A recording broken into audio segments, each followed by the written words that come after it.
Shalom, shalom, mes bien-aimés, soyez bénis. C'est la sœur Sophie Camara, servante de l'Éternel. Que le Dieu Tout-Puissant vous bénisse. Au nom puissant de Jésus, je suis encore très contente de vous retrouver aujourd'hui pour la suite des messages que je dois délivrer. Donc, voilà, aujourd'hui on va continuer. Mais avant cela, nous allons prier et dire merci au Seigneur. Donc, Père éternel, merci pour ces moments que tu me permets encore d'être devant tes enfants pour, Seigneur, aider ceux qui en ont besoin, mon Dieu, mon roi, comme tu m'as envoyé. Et je te bénis pour tout ce que tu fais pour tes enfants, pour ton amour infini, Seigneur. Et je prie pour que toute personne, qu'elle soit convertie ou pas, qui tombe sur ces messages, puisse, Seigneur, que ces messages puissent l'aider, puissent l'orienter, que le Saint-Esprit puisse la toucher et l'orienter, Seigneur, car tu m'as dit que ça touchera tes enfants. Donc, Père, j'ai confiance en toi, j'ai foi en toi. Tu m'as dit que quand une âme est sauvée, c'est le ciel qui en fait, Seigneur Jésus-Christ. Et l'évangélisation, c'est à tous les niveaux. Et aussi mettre sa vie en règle par rapport à son futur mariage ou à la prochaine personne qu'on va rencontrer. Ou quand on en reviendra aux mariés, aux difficultés, tout ce que nous rencontrons et tout dans les foyers, mais ça peut aussi aider. Donc, sois béni, Seigneur, pour cela. Je te remercie encore pour cet amour que tu as pour tes enfants. Que le Saint-Esprit prenne le contrôle de toutes choses au nom puissant de Jésus. Amen. Donc voilà, bien aimé, nous allons continuer le thème 6, il me semble, de ce programme. Donc, on avait vu que la dernière fois, on s'était arrêté, au moment où, voilà, on était allé chez les parents, donc on avait fait la présentation. Donc, c'est vice-versa, hein, c'est-à-dire que on est parti chez les parents de la fille et aussi la fille est partie chez les parents du monsieur pour se faire connaître. C'est pas seulement qu'à un seul côté. Donc voilà, on a fait les présentations. Donc quand on a passé ces présentations-là, maintenant on va passer à un autre niveau. On va passer à un autre niveau. Et ce niveau-là, c'est vraiment un niveau qui est important parce que c'est l'étape 6. Donc, on va se baser sur le thème 6. Et le thème 6, c'est un thème qui est important parce que on va à ce moment-là, au niveau du thème 6, on va vraiment commencer à avancer sereinement. On va commencer à avancer sereinement. Donc, ça devient de plus en plus sérieux. Ça devient de plus en plus sérieux. Ça devient de plus en plus sérieux. Donc, on va commencer à vraiment à demander à sa moitié. C'est vrai qu'on a fait la visite des parents. C'est vrai que voilà, on sait que les parents nous connaissent et tout ça. Donc, c'est officiel, en tout cas à ce niveau-là. Donc maintenant, on va commencer notre travail.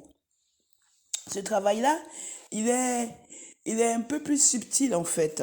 Donc on va commencer parce que la moitié se dit que ben ça y est, comme on m'a présenté aux parents, ça y est, c'est moi maintenant, voilà, je suis sûre que c'est moi, il n'y a plus rien qui va arrêter ça. Donc, pardon, la moitié peut se sentir déjà vraiment tout de suite sur les chapeaux de roue. C'est dire que c'est bon, c'est acquis, voilà, c'est ma femme ou c'est mon mari, donc c'est bon, je fais plus d'efforts ou je vais peut-être montrer mon vrai visage. Donc voilà, parce que aussi, on va rentrer dans ce moment-là où on va aller chercher subtilement, c'est-à-dire tout doucement. On va évoluer en sous-marin, comme on dit, pour connaître un peu encore la personnalité de l'autre. Et ça sera pas des petites choses à observer. C'est-à-dire que maintenant que chacun de nous deux savons que, voilà, on s'est présenté, donc on se dit que c'est acquis. Donc maintenant, on va chercher à voir la réaction de l'autre quand par exemple on a des copines qui nous appellent ou des ex qui nous appellent ou quand par exemple on ne répond pas tout de suite au message parce que peut-être qu'on est au travail, on va commencer à vraiment, on va commencer à observer comment l'autre réagit quand les amis simples nous appellent ou les amis simples veulent nous voir où on va commencer à observer quelle est sa réaction. Est-ce qu'il veut qu'on coupe? Est-ce qu'il veut qu'on coupe pas? Ou est-ce qu'elle veut qu'on coupe? Ou est-ce qu'elle veut forcément savoir avec l'ex ce qui s'est passé? Elle veut connaître l'ex. Est-ce que on commence à observer, à contrôler les SMS, les téléphones? Est-ce qu'on commence à vraiment faire des discussions parce que dès qu'on n'arrive pas à voir l'autre, on pense que déjà on s'imagine plein de choses dans la tête. On va vraiment commencer à se poser ce genre de questions, vraiment des questions un peu pièges, quoi, comme on dit, des questions, on va pas dire que ces questions-là, on va pas dire que c'est ouvert, c'est subtil, c'est en cachette. On va commencer à observer. Si, voilà, l'autre, quand il n'a pas de nos nouvelles pendant une demi-journée ou une journée, quelle est sa réaction? Est-ce que la personne commence à se fâcher, commence à vraiment accuser ou commence à trouver que ce n'est pas normal? Ou bien, est-ce que quand la personne vois que tu es avec ton ex qui t'a appelé parce que vous êtes resté en bon terme. Est-ce que ça fait des histoires tout de suite et tout? Ou bien quand les copines appellent, est-ce que tout de suite il veut, ou la moitié veut séparer tout de suite, la moitié commence à trouver que non, tu fais trop de choses, non, comme ci, comme ça, veut commencer à vouloir gérer ta vie déjà, alors que vous n'êtes même pas encore arrivé à un autre niveau, c'est juste la présentation aux parents. Donc on va commencer à observer les niveaux de jalousie, tout ça, on va commencer à observer quel est le vrai visage en fait, comment elle réagit. Est-ce que la personne est orgueilleuse? C'est-à-dire que quand tu commences à lui faire les remarques, bon, est-ce qu'elle prend ça avec philosophie ou bien est-ce qu'elle commence à vraiment faire un peu la tête ou bien tu commences à observer que bon, la personne se dit que bon, on m'a présenté donc je peux commencer maintenant à être un peu égoïste, c'est-à-dire commencer à dire non, je suis pas disponible, on va attendre et tout ça. Donc, on va vraiment travailler ce côté-là. On va vraiment chercher aussi au niveau de la violence, commencer à voir si la personne est un peu violente déjà, parce que elle va quand même laisser apparaître comment on dit, même si c'est caché, à un moment, il y aura dans un comportement où tu vas voir que il y a la jalousie ou bien il y a trop de jalousie, bien il y a la violence où la personne est froide, parce que la personne peut être aussi très froide. Hein. Elle se dit que bon, c'est gagné, donc elle peut être vraiment froide parce que la personne peut se dire que tu es tellement touché, tu l'aimes tellement que mais la personne ne manifeste aucun amour. Pas, va commencer à se refroidir, va commencer à te dire qu'elle n'a pas le temps, qu'elle est occupée, qu'il faut voir. Donc voilà, tu vas commencer à tâter ces niveaux-là. Tu vas commencer aussi voilà, à essayer de voir le téléphone, à essayer de voir si, voilà, s'il est capable ou elle est capable de laisser son téléphone pour que tu puisses toucher, voilà, sans que, tu vas essayer de prendre le téléphone pour voir comment la personne va réagir, si ça va être la colère tout de suite, parce que normalement, qu'il n'y a rien à cacher, l'autre peut toucher, l'autre peut rentrer dans le téléphone de l'autre, c'est ouvert, il n'y a pas de secret. Tu peux donner ton code, tu peux tout faire normalement. Donc, tu vas essayer de tester ce côté-là aussi pour voir si la personne, tout de suite, c'est le scandale, ou c'est ma vie privée, tu n'as pas le droit, patati patata, ou si tout de suite, il y a sans problème, tu rentres, tu regardes, et sans problème, comme elle peut faire pour toi aussi. Donc, on va commencer aussi à essayer de tâter vraiment le terrain au niveau un peu de la patience, vraiment, on va rentrer en profondeur du comportement, en fait. On va tester maintenant tout ce qui est caractère, tout ce qui est comportement. C'est vrai que c'est pile ou face, hein, parce que on peut aussi cacher son jeu et rentrer dans le mariage et on découvre.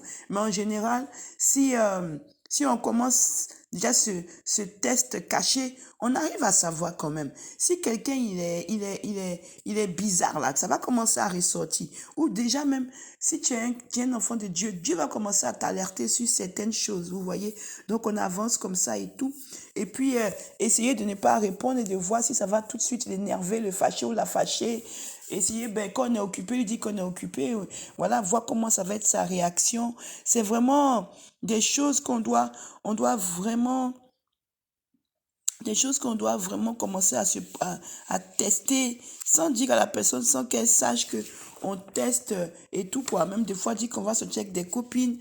Juste, toi, tu sais que peut-être même que tu vas juste aller manger avec des copines, mais tu vas tester pour voir, tu vois. Et voir comment il va être, si ça sera là, où elle va être, si c'est la jalousie tout de suite, commencer à casser du sucre sur le dos de tout le monde et tout. Donc, c'est vraiment ce test en cachette qui va commencer. Et puis aussi, commencer à parler à parler des ex, savoir essayer de parler des ex parce que ça c'est primordial. C'est pas parler des ex tout le temps, ça c'est le moment où on va commencer à savoir si la relation avec l'ex est vraiment terminée, s'il n'y a pas de choses bizarres ou voilà, ils vont se trouver encore après pour, voilà, non. On va commencer à dire, oui, ton ex, voilà, c'est quoi ta relation? Est-ce que vous envoyez des SMS? Est-ce que vous échangez? Est-ce que quoi? Donc toi, tu vas dire, oui, mon ex, on n'est plus ensemble, mais on est amis. Voilà, on s'échange, on s'appelle. Ça va être quatre sur table. Ou bien mon ex, c'est fini, on n'a plus rien à faire ensemble. Donc moi, c'est terminé et tout, il m'appelle pas et tout. Donc c'est clair et net. Comme ça, au moins, si ça arrive, chacun est situé. C'est pas quand il y aura les problèmes que l'ex va débarquer pour appeler que tu vas le prévenir maintenant. Non, c'est situé. Oui, j'ai des rapports avec mon ex, on n'est plus ensemble, mais c'est un bon ami ou c'est une bonne amie. Ou non, c'est fini, on n'a plus rien à faire ensemble, c'est terminé. Voilà, c'est très important pour pouvoir éviter d'avoir des problèmes plus tard. Et en fonction de ça aussi, ça sera aussi la manière de savoir si l'autre, comment l'autre réagit, comment l'autre est, si l'autre, ce que tu as dit, si l'autre prend mal ou pas, si l'autre est capable de comprendre. C'est très important pour connaître déjà la mentalité de l'autre aussi, quoi. Voilà. Essayer de tester si si par exemple on a des occasions de se voir, ben évidemment, on peut aller au restaurant, des choses comme ça, voir si la personne est prévenante, si la personne essayer d'aller dans des endroits comme des endroits où on débarrasse les tables nous-mêmes, dans les fast-food là, vous savez, des fois, mais c'est nous-mêmes qui débarrassons. Essayez de voir comment la personne est, si la personne tout de suite débarrasse, ou si la personne comment dire, tout de suite, est facile, quoi, ne se prend pas la tête, s'il y a quelque chose qui tombe, elle va ramasser, elle va pas appeler la service pour ramasser, si elle a besoin de quelque chose, que c'est à côté, elle va se déplacer, pas besoin d'ameuter tout le monde, voilà, pour se prendre comme un prince ou une princesse. C'est des petites choses qui se voient au restaurant, comment la personne est, parce que elle ne sait pas qu'elle est en train de vérifier des petits trucs. Donc, elle peut se laisser, par exemple, le couteau est à droite, elle va commencer à râler, oui, ça c'est qu'elle tape ça. Ça veut dire quoi même? Et puis là même là, pourquoi ils attendent comme ça? Et puis commencer à s'emporter. Les choses, voilà, tu observes tout ça tranquillement, toi tu es en train d'observer parce que normalement, quelqu'un qui est simple, même dans un truc, si ça dit oui, c'est trop long, voilà, l'assiette est bonne, elle est un peu à gauche, ok, elle va mettre à droite, elle va te dire c'est pas grave, bon, elle va te rassurer, donc tu vas voir que c'est pas un problème. Et puis, il y a des cas où tu vas voir tout de suite que, comme tu vas voir que tout de suite que c'est problème. Si elle n'a pas trouvé comment c'est là, comment c'est placé, ou bien elle n'a pas trouvé comment c'est placé, c'est problème. Et là, tu peux découvrir aussi qu'il y a un côté peut-être aussi qui est trop, comment on appelle ça? Les gens qui sont trop sérieux là, trop propres, trop, voilà, maniaques, voilà. Donc, tu peux découvrir que la personne est maniaque. Donc, ça peut te permettre aussi plus tard de savoir comment aborder. Parce que si toi, tu n'es pas maniaque et que, que toi, tu aimes la vie, tu aimes les choses de la vie, voilà, tu ranges parce que tu dois ranger, voilà, mais c'est pas parce que si tu ne ranges pas, tu as une épée sur la tête et tout. Si tu n'es pas maniaque, que tu te retrouves avec une maniaque, il faut que tu saches aussi que ça va impacter ta vie à tous les niveaux. Donc, voilà, il y a des choses comme ça qui vont ressortir. Et puis aussi, voir si la personne n'a pas des crises. C'est pourquoi tu dois faire des tests, parce que si elle a l'habitude de faire des crises, les crises vont déjà ressortir. Des jalousies, mais qui vont aller très loin pour faire des grosses crises et tout, qui peut arriver à la violence. Hein. Donc, il faut vraiment commencer à voir ce côté-là. C'est très important. C'est très, très important. Donc, on va aller sur ce niveau-là. On va chercher à comprendre, chercher à savoir et tout ça. Et maintenant, quand on a fini ce côté-là, maintenant, on va attaquer un autre niveau. Voilà, on va attaquer un autre niveau parce que c'est très important. Parce que vous savez que la parole de Dieu déclare, mais dans toutes ces choses-là, vraiment, quand on ne couche pas ensemble. C'est très important. Tout ce qu'on fait là, on ne couche pas ensemble, hein. On ne couche pas ensemble.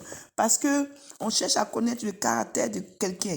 Donc, on va subtilement. C'est vrai ça peut être caché jusqu'au mariage, mais on va subtilement, sans que la personne ne sache. Parce que, comme la lampe, hein, la parole de Dieu déclare hein, qu'on n'allume pas une lampe pour la cacher. Ou, vous voyez, elle est une lumière, tu peux pas mettre la lumière cachée sous le sol. La lumière, elle est mise pour être en hauteur, pour qu'elle soit vue. Donc, c'est comme le caractère. Le caractère aussi, on a besoin de savoir vers où on va, même si c'est pas clair, on sait pas clair, mais on sait au moins où on va. C'est pourquoi la parole dit dans Proverbe 16, le verset 1 que Dieu, c'est nous qui décidons, mais c'est Dieu qui a le dernier mot. C'est le Seigneur qui a le dernier mot. C'est très, très important. C'est très, très important. Donc, on va se baser sur ce proverbe, ce verset-ci pour ce message que je viens de donner. Et on ne couche pas ensemble. Comme dit Éphésiens 4, le verset 31. Comme dit Proverbe 27, comme dit Proverbe 27, le verset 4. Voilà, on ne couche pas ensemble. On cherche à savoir à savoir les choses de l'autre.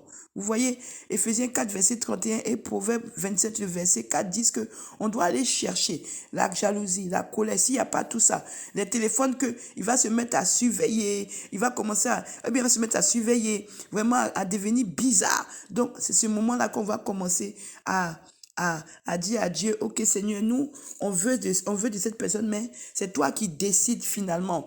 Voilà, donc on va s'imposer Proverbe 16, le verset 1 comme sujet de base, comme thème de base pour ce que je viens de dire. On va continuer par la suite. Que Dieu vous bénisse. Au nom puissant de Jésus, Amen. Père éternel, j'ai transmis à tes enfants. Toi-même, prends le contrôle, Saint-Esprit, au nom puissant de Jésus. Amen.